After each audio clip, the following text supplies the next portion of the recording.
Avertissement. Le studio et Lux Média sont des plateformes de libre expression, sans ligne éditoriale. Les propos des animateurs et des invités sont de nature personnelle, et ne peuvent pas être attribués au studio, ou à Lux Média. Bon visionnement. Hello everybody, welcome to this special interview today with none of the less Parisha Taylor, grandmother Parisha, Cherokee elder.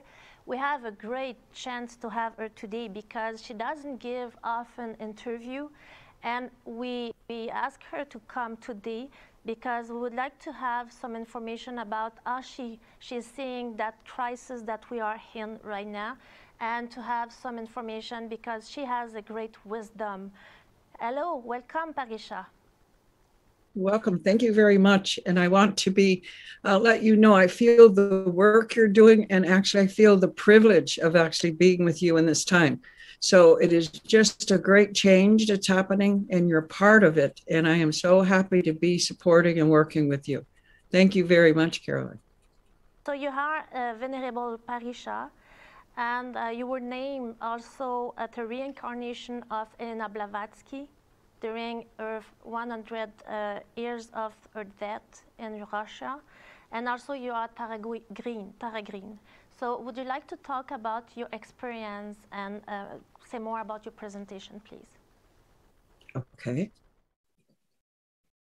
So are we going to talk about the trip to Russia?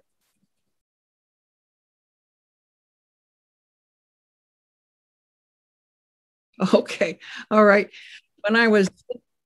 I don't quite remember, didn't come prepared to discuss all of this, but when we were actually on our journey to Russia, it was when Russia was celebrating Madame Blavatsky's 100th anniversary. And I was going there to actually work with some political situations, and took one of our lawyers and some people with me to actually become part of a great forum. It was at a time when the communism was actually collapsing and great change was happening. And while we were there, people kept recognizing, very strong psychics kept recognizing vibrations and reflections of Blavatsky when I would talk and when I would actually do presentations. So then they began to pursue the fact that many felt I was the incarnation. Now, how do I personally feel about that? Throughout my life, I have had to deal with conflict of people not seeing what they want to see when I'm announced as to who I am. Even as a child living amongst my grandmother's people, I was white. Okay, I was the target of a lot of anger. And at that point, I had to learn about living in conflict, but continuing to be who I am. So by the time I get to Russia, I'm not prepared at all. I'm coming there from indigenous roots and teaching and living with my grandmother for 20 years or better, okay? And so when I get there and they start seeing Blavatsky, all the experience that I had was that I had worked very closely with the Theosophical Society. And of course, I knew of Blavatsky. And so basically throughout the whole 2 weeks we were there, the whole program began to pursue my interest and who I was as Blavatsky. And it became quite an experience. I don't know how to explain it. We began to actually see her, and psychics would see her standing with me when I would stand. And all I can say about the experience is I was greatly moved. I have since actually studied more of her material. There is a great likeness in what I hear her teach and what I see. And so I've only come to accept that maybe there is a reincarnation there. As to how do I believe it or not, I believe everything's possible. I believe if there was a Blavatsky, Caroline, you could be Blavatsky, Claire could be Blavatsky, anyone could be, because she still exists within the atmosphere of where we exist. So any of us, especially sensitives and perceptive people, could pick it up. And so I believe that was what was happening when we were in Russia, is only because of the likeness and the strong vibrational likeness was I actually felt and people were seeing me as that. How do I feel about it? I've never pursued it since. I've just been very, very complimented by it. I was myself really shocked the other day when someone did a draw for me, and it was a draw of Blavatsky, because they saw at the church where I'm going, one of the church where I'm going, they saw that you are one of my guide and that Blavatsky is also beside you. So it only confirmed what I received. And I know many people in Quebec who passed many years with you studying and doing sacred ceremony, and they just had really good comment on what you do and all the work that you do in many type of situation and conflict and in difficult places around the globe. Right now, can you talk about the real quest of human being on this planet, please? Yes, I accept, and with everything that I have learned, I have been perceptive since I was a child, and I mean a young child, because I still have memory of seeing things as a very small and little person, a very young person. So I've always had that attunement and not understanding how to express it, not even understanding how to understand it, okay? So at this point, what I see and what I've always seen is that we have been physically engineered for service, to do service. We are co-creators, meaning whatever we think and can hold in mind and power, we will create it. What we are doing with computers today, okay, we can do with our mind. I know people have become dependent on computers and technology, but we are that. We are that, okay? And so our whole purpose on the earth is to care, to create, to care, to make beauty. And everything I have lived in my 80 years confirms that. So yes, we are physically structured to do service. We are evolving, and as we evolve, we become greater aware of what we have as abilities and power. But what computers can do, man has created that computer to do. And if we can create that computer to do that, then we have it here, and we have it here. And therefore, we are it. So today, when I see all the magnificent things that we're doing with computerization, I so hope that in time we will evolve to accept how powerful we are as human beings. We are co-creator. And whatever the state of our world is, we have created that, and we will have to fix it. We will have to heal, and we will have to redo, and we are doing that right now. But for everything that we are as a human being, we are just now exploring what we are and the greater possibilities of what we can do. I'm delighted that I am still on the earth at this time to be a part of that, because all my life I have seen it and I have taught it. Now we are living it. I think the earth changes have happened. We are in them. The prophecies of my people constantly have talked about the different phases that we would go through, and every one of them have been 100%. Right now, we are in the changes of corruption and turmoil. So that corruption has to be cleared away. It is like karma. It has been lingering, and each generation has had to contribute to the healing and the evolving of that.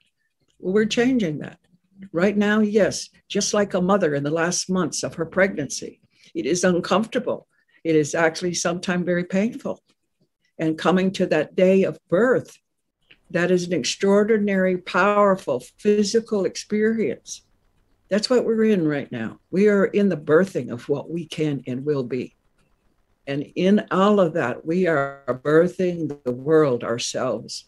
We are the world. We are the field. We are the everything that we're asking help from. We can do this.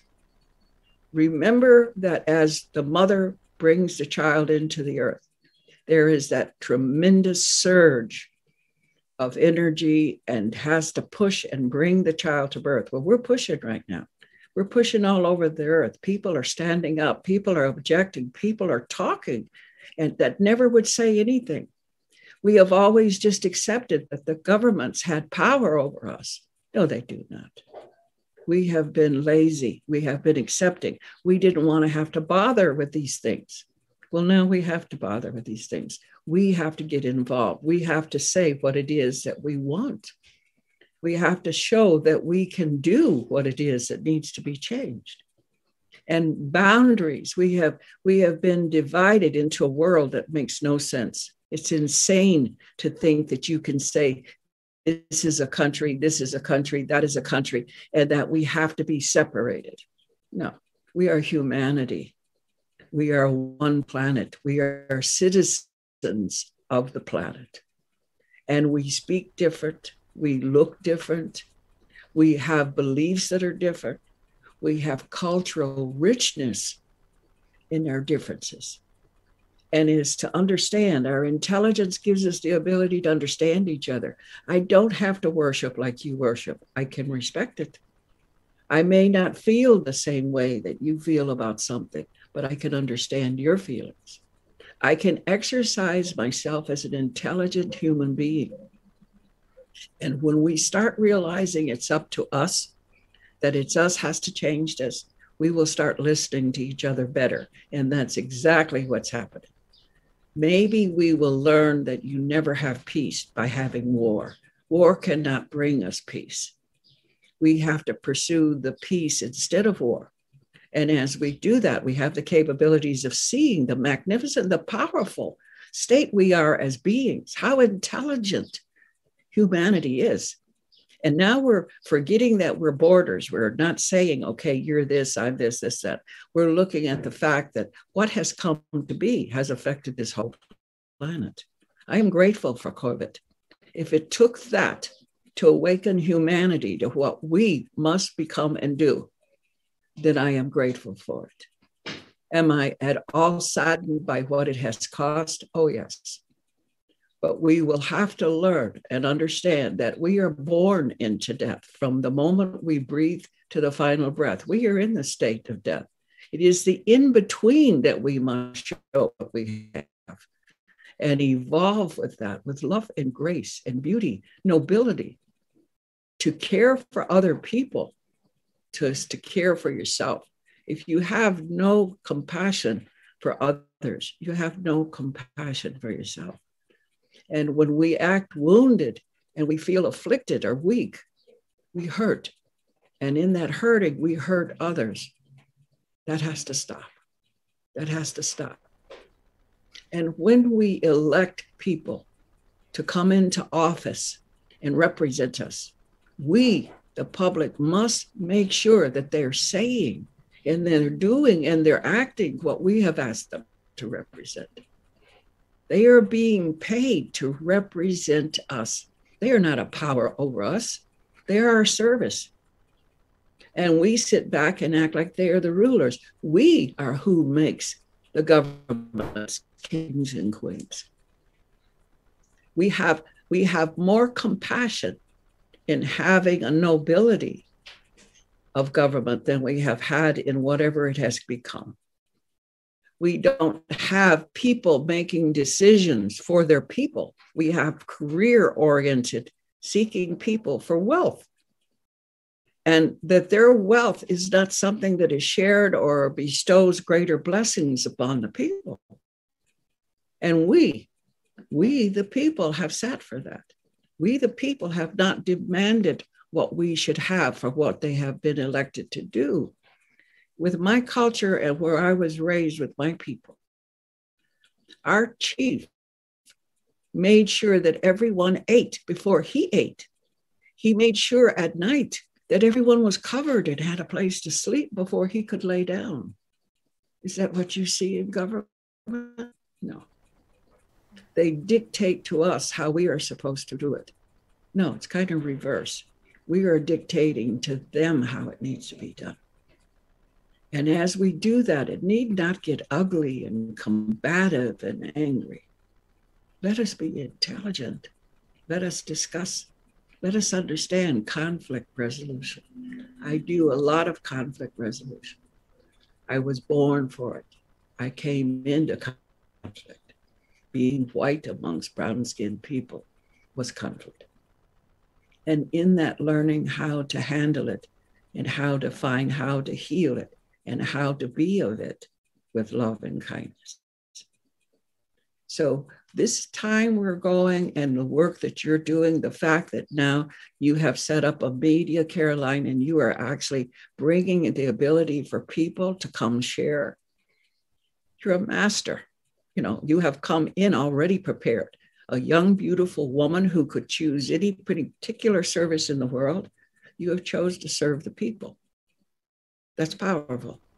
I am delighted with that. I am very excited to even be here with you on the show. So we have things that are going to happen, and we have things that will have to happen. But let us do it as kind as we can. Let us be as loving as we can. Let us be beauty. Let us see things in beautiful ways. Let's take the distorted and put beauty to it, arrange it. We can do that. That's what we are as human. Thank you, Grandmother. It's always giving me the emotion of calmness when I hear your voice and your message. And when you came in Saint Narcisse, Quebec, and you did a conference, you talked about people, about the changes that they ask in their life, and that they were receiving, experiencing changes, and that would be difficult. And what you said is a nice message to make people keep their faith really strong. Can you talk about that conference that you gave and the message that was there? The changes that we have to make, that you and I in our service, I am a reluctant teacher. I am. I would be a hermit. If the world would leave me alone, I'd find myself a beautiful, beautiful forest place, and I would exist. But I keep called. When I see things and I realize I want to say something, I cannot sit still because I cannot agree with that. Then I go back out and I get back into the public. So I have beautiful, loving friends and people that I have come to see as family in Quebec and in Canada. I don't see a difference in Canada and the United States. You'll have to forgive me because I don't believe in borders. I know that we are people of the North and there are people of the South, and that in that we are humans, and we have come to look at each other by our government's description of how we are to perceive each other. That I can tell you, I don't know the difference when I am hugging my loved ones in Quebec, if I'm hugging someone in the US. We have no boundaries. And what we have to do in this change is actually come to respect ourselves as we are located in different places upon this beautiful planet. And if we begin to identify ourselves with the location, then we can exercise our individuality. We don't have to see ourselves as separate. We can see ourselves as individuality. And in that individuality, it's the same as when I teach about the circle and the particular primary directions, okay, north, south, east, west. Well, if I am in the South, my experience of life is going to be warm climate, a lot of plants, a lot of particular beautiful flowers. But if I am of the North, I am going to have the silence of the snow, the greater horizons of sky and space. And I'm going to be different because of that. So if the North and the South meet each other, okay, they will be able to explore the difference of where they're located and the other people are located. And in that difference, we educate each other. We don't harm each other. We educate each other. The person of the North can help me understand the silence of the snow and the ice. The person of the South can give the experience of flowers and leaves and beautiful things. When I made my first trip up to the tundra, and I went up and I was with the Inuit people, and I took little papers. A friend of mine, in fact, a Canadian friend of mine, would actually take little leaves and flowers and herbs, and she would put them on a card and press them with wax paper so you could see the little plant while it was like it still looked alive. And so I was wondering, what can I give these beautiful children and stuff, because I really don't know what they need.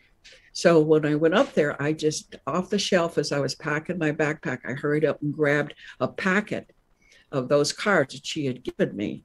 and I threw it in my knapsack. So when we got there, I'm looking at all these beautiful children. And of course, they're examining me. They're looking at my hair. They're, I'm the first person they ever saw.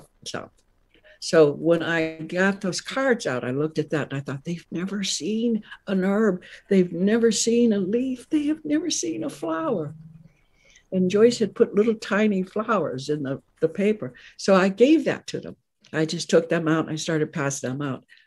I sat in astonishment and my heart just swelled up to the point I just started to cry. They were so delighted. If you could have seen the excitement of seeing a leaf for the first time, seeing and understanding that's a flower, never seeing anything that could grow out of the earth. That's who we are. That's who we are. As a oneness of humanity, we can weave all of that into existence, but not by harming and hating each other, not by making the fact that you look different a reason to hate you, or actually knowing that you worship in a different way. Why can't we just understand the word worship and know that they're in this way, they are actually praising what they believe in? How can you harm that? How can you dare assault that? Yet we do. We talk badly of each other's religions and beliefs. We say people have to look a certain way, or people have to be a certain way. No, we're just people. And where we're located and how we come into the earth, environmentally, we are influenced to be who we are.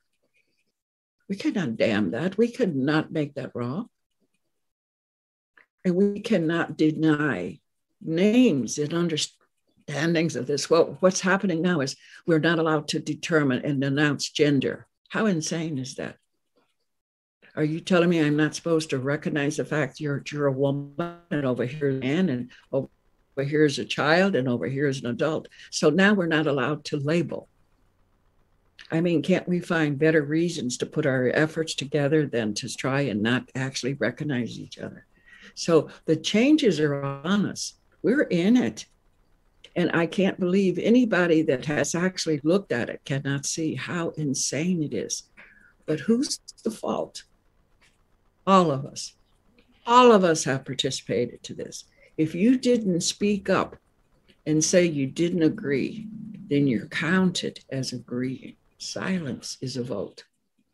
So when the questions was asked and when the determining of what the outcome needed to be, where were you? Where did we go? Oh, well, let somebody else do that. Well, we're living what somebody else did. And in that, we are here now to bring it back around full circle. We don't have to do this with anger. We can do this with compassion. We can understand what it is to try to deal with one's individualistic. I don't feel, with all the work I've done in my 80 years, I don't feel that there are any human beings that really know who they are. We have all been born into environments and places to where the overriding influence of society has had its effects on everything. And unfortunately, it has been maneuvered by very powerful beings that actually have influence on our planet. I have walked around my planet and had to learn that I cannot tell people I'm from the Pleiades. In business and conferences that I do, I realized as a young woman coming straight out of the arms of my grandmother, I wasn't prepared for society. I didn't understand that people are laying in the doorway and that they don't have a home. I don't understand that. I had to take all of this in and see how I'm going to fit into that. I was a dinosaur out of its age and time. And so I had constant communication and interactions with where I know as my home, and that's the Pleiades. And I knew, and in our ceremonies, we would have people who are not of our planet come to our ceremonies, appear in our ceremonies. I could not talk about that. I mean, people really got afraid. It's not that I wouldn't talk about it to educate, but I would see the fear in them. And to know that I would say, when people would say, well, what are your origins? Because I mean, I'm talking native and I'm looking white. They want to know how come that is. Okay, well, that's good. Let's ask it. But then when I would say the Pleiades, where's the Pleiades? Well, it's the sisters. No, I'm not. What are you talking about? And then they get all scared. So I would not do that. So of course I realized, okay, they're asking what do I look like, and I would tell them I'm a mixed breed. I have Cherokee and different other Caucasians. No, that's not what they're looking for either, because if you're native, you're supposed to be dark and you're supposed to have this and this and that. So it's like I said, I come out of conflict. So it's good that I teach conflict resolution because I live it. Okay. But in all that we're doing and pursuing each other, we are leaving out elements of explanation of who we are. And that's what the changes are. Yes, our planet mother is changing. Okay. It does not have to be cataclysmic. It depends on how well we can handle our emotional chemistry. She reacts to us. We react to her. And so if we bask in her beauty and her gifts, then she becomes more beautiful. Like any living energy, she will be affected by that. So these changes are about you and I, the human, discovering themselves and knowing themselves. I know in the world that I live in, I am totally aware that I actually live being different and in different places. Somewhere around about 35 or 40 years old, I had to take a real good look at that. And I realized, Parisha, you are actually being whatever will please and make them comfortable. If you actually show who you are and what you believe, they'll be afraid. They won't believe. They'll turn away. So I realized I had learned how to be the many faces that the public needed in my business. I had to be a very firm and definite person with the men, because at the time I was in business, women didn't have major roles in business. Okay, so it was a man's world, and I had to find a way to fit into that. So I realized I had one particular way of presenting myself when I was with them. And then I realized I have all these different cultures. I mean, I love people. So I don't go anywhere that I don't make family and lasting friendships. I can pick up the phone and go anywhere in the world to family. And so I realized in this culture, I become this, and in this culture, I become that, and I become a chameleon because I wanted to just be pleasant with that. I wanted to fit in. I wanted to blend in and be of. I don't regret that. I don't regret a minute of that. It allowed me to live and understand them better. And it was after I was living and understanding them better that I could share who I was. So somewhere about 40 years old, I began to let that be the very platform I worked from. Common and understanding, which is how I was taught as a child anyway. We never just walked in boastfully making a presence of ourselves. We always studied and watched the surrounding and found out how to blend and walk into it. Well, at 40, I finally got that.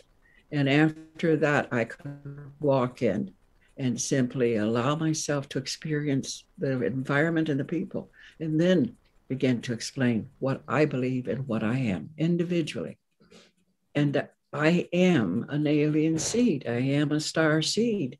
This planet was seeded by people of extreme intelligence and from other universes.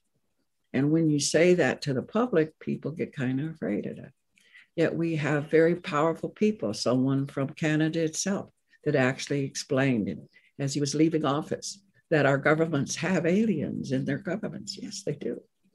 We have alien influence that is actually very much trying to support world and global power so that we again become humanity servants. It's not going to work this time. We've evolved very, very strongly into the image of the designer himself. And in that, we will succeed. When you listen to what was going on 2 years ago and listen to what's being said now, can't you see the progress? Can't you see the progress? You have truckers that have made their statements. You have people coming out into the public and standing in front of the government and saying what they need to have. We have decided to appear. We have come out of our boxes and we have decided we need you to hear what we're thinking. We need to remember that government is who we hired to represent us. Every time I file my income tax, I write a letter to the government saying you cannot use $1, 1 penny of what I have put in taxes to harm any life, be it whatever life. And if I don't say that, I know I have karma with war. I would have karma with what is happening in the corruption. I have to state very clearly my intent before I send that money back. And if we begin to see that as humans, we're living out our own insanities. These changes are us. The change is not what's happening just in other places. It's us, inside you, inside me. You have decided that you can help our world by getting stuff out there, getting information out. That is the only thing that will free us, is getting the information out there. That's why I say you have mastered this. We need to not sit still when we're uncomfortable with what is happening. I teach the medicine wheel, and in the medicine wheel are what we call the sun circle, or the circle of life. Okay. If I'm sitting here and I'm love, I know that I exist in a field of duality called the third dimension. Physically, I exist there. And if I'm here, the opposite of what I am is over there. And I have to face that. And I have to face that in recognizing I know that it is a part of me. And how am I dealing with that part of me is exactly the outcome of reality that I will have. That's the simple solution. And I don't know why it's so hard to understand. We will immediately judge someone. Well, what are you judging them by? The only way you could make wrong what you see is that you know it. So it's in you. The only way you could make kindness is because you know it. And then therefore you could put it. So the chemistry of that is what we have to learn to finally find what we're looking for as far as a world of harmony. Harmony better than peace is my word, because harmony allows for all the differences. Peace kind of has, everything has to come into a certainty of this. No, harmony. I want to see and have always enjoyed with the deepest part of my being, the differences of the countries, the people, the culture. When I go from my Mother Earth, from the mountains of where I was born of trees in North Carolina, the South, the southern part of the United States, I am a forest child. I love trees. I love the smell of the wet earth. When the rain comes and it hits the dirt in the soil, there is a smell that intoxicates me. Okay, and that is who I have become from being born into whatever location I am. So now I live in the Southwest, mountains, just rocks, desert, and find beauty in life here. Everyone would say the desert is just dead land. Oh, no. It's so alive. The canyons sing. The winds bring a smell that is like totally not of anything you've ever experienced. Caroline, I invite you to come and go to the canyons with me. We can see beautiful time there. And when I saw the contrast of why do I want to go now from all of this to over here? Well, all these years I had been traveling because I am a global being. I've traveled everywhere. If there's soil anywhere, I've been there, and I had to cross the waters to get there. So I feel I have definitely traveled my mother very well. And I love every bit of it. So when I got to the canyons, I wanted to know. So I started thinking I missed the trees. I mean, you know, the mind does its little dance. I missed the trees. And then all of a sudden I realized, okay, there's pine trees, there's little shrub trees over here. There's all kinds of greenery. And I had to actually see and watch myself, see the exchange in my relationship with the land. And all it took was to see a tree, something familiar. And then I began to explore the stones. I've always been, as a child, wherever we were, I had piles of stones because the stones talked to me. And I would go get stones and bring them back. Out here, I'm living in the very heart of the stone, and everything's talking. Everything's talking. And the beauty of where I'm at is where Creator spins its waters in the wind. And there's all kinds of messages and faces, time, people are in the stone.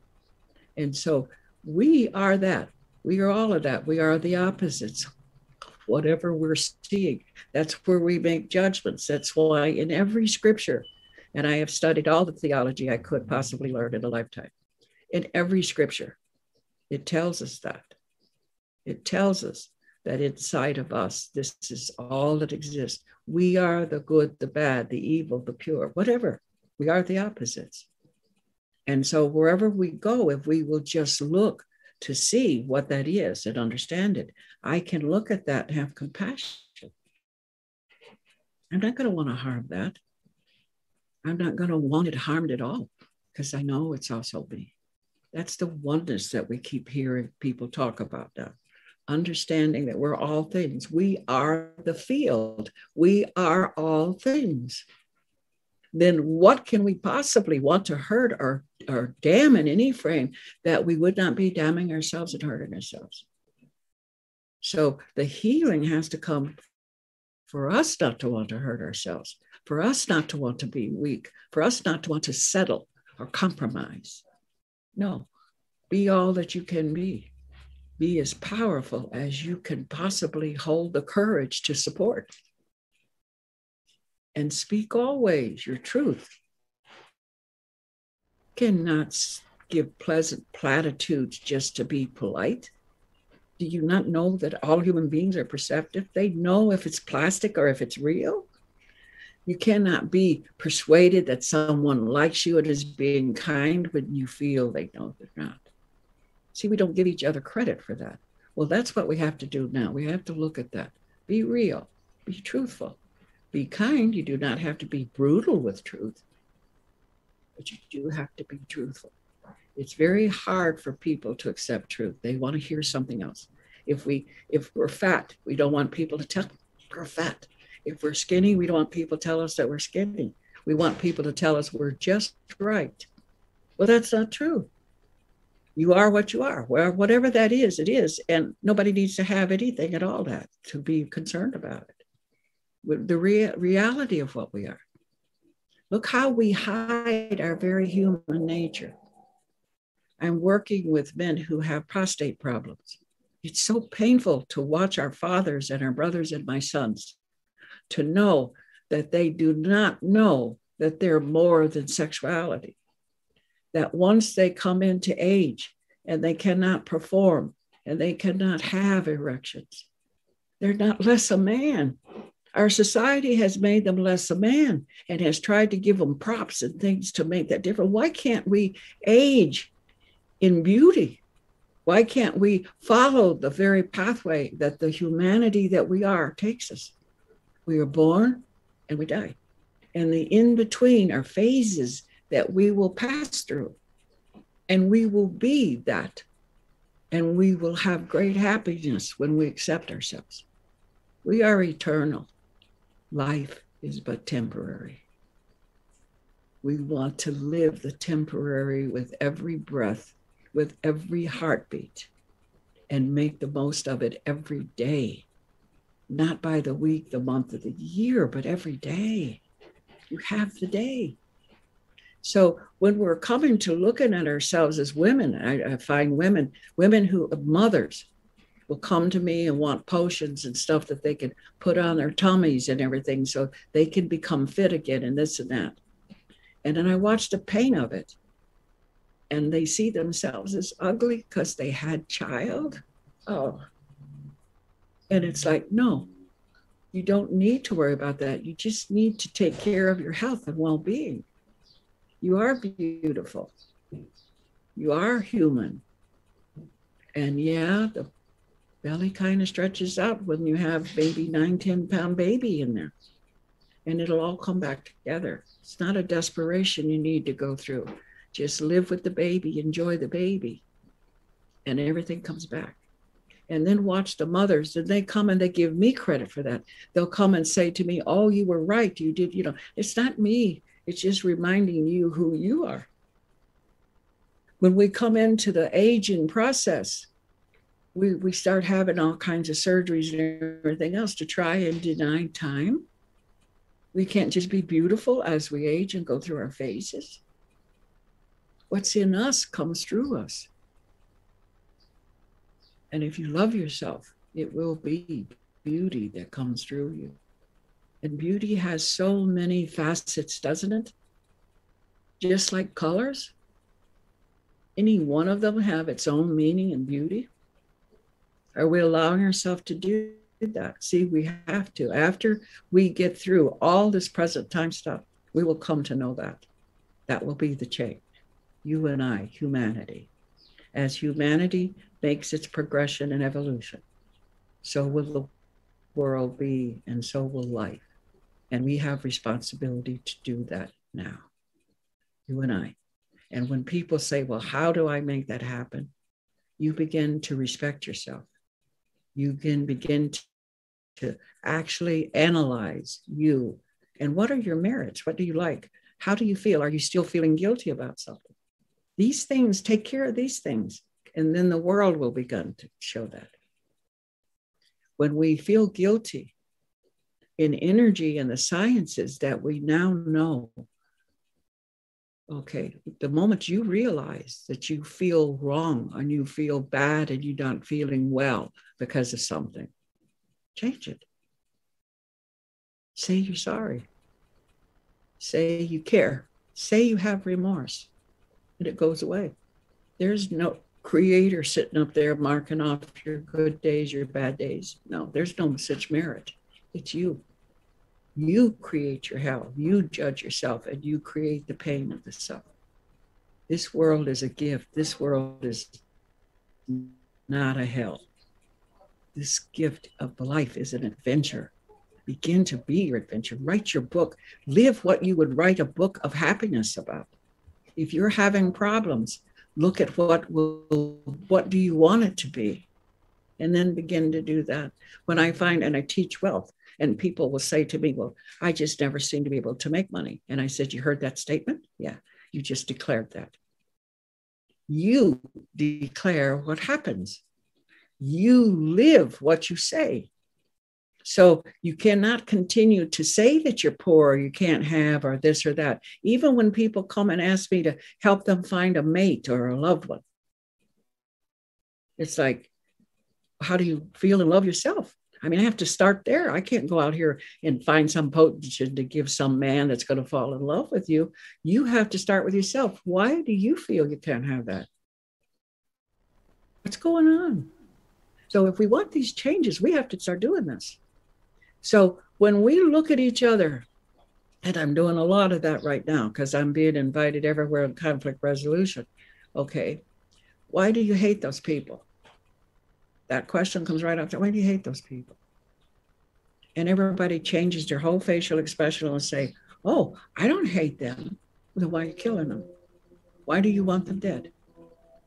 Well, I really don't want them dead. I just want them to understand they can't. Okay. Key word, understand. What do you want them to understand?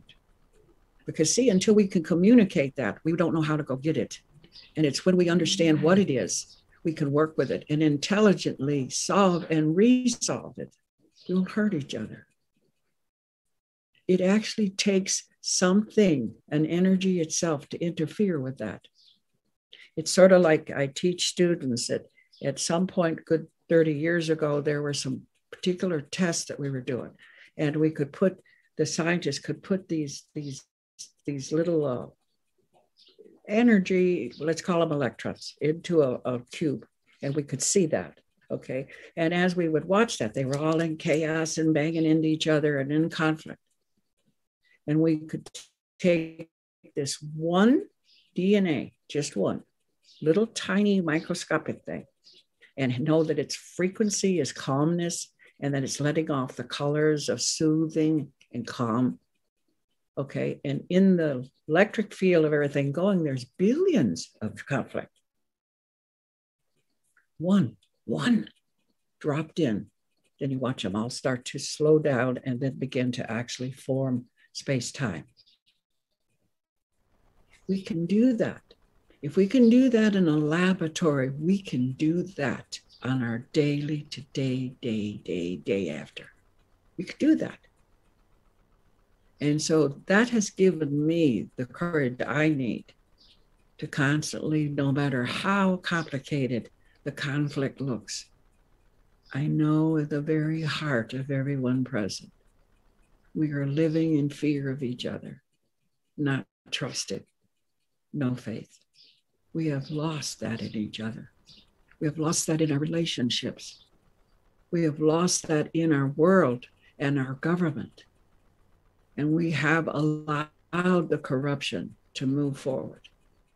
We have allowed, by allowing judgment against individuals in our community. Sadness. We feel alone. I see loneliness, and I have to always go lay down upon the mother when I come and work from large groups of people with that. The loneliness is so heavy, and it's because we're in fear. We fear everything, and we fear ourselves. We don't even know ourselves to know how to have faith in ourselves. This is what has to change, Caroline. This is what you're doing. This is how you're helping us, by allowing various people to share and bring that. And you need all of the energy we can give you. I plan on making an altar for you and actually feeding energy to it every day. I want you to stay strong, and I want you to grow, and I want your voice to begin to be heard everywhere, because we can do it that way. We can all make the change. We just have to open up to each other and understand ourselves, and then understand what we're looking at. And in that, we will find a world that is something beautiful that we can make. We can dream this world into a beautiful place to be. And we're starting to actually know that dream. If I want to change something, I have to look at where I'm at and know the truth of where I'm at and change that if I want to see it different. It's all up to me. There's no one out there going to do that for you. It's all up for me. And when you decide what that is, then you will see the outcome. And through that outcome, faith will come again. Trust will come again. Oneness does exist. What we have to understand is that we are interconnected. And to harm yourself is to harm everything. To harm anything is to harm all things. Not them. Not that one, not he, not her, you, me, I. It's all up to us. And in that, I would hope that people would begin to actually understand that other people suffer from our judgment. We do not judge anyone.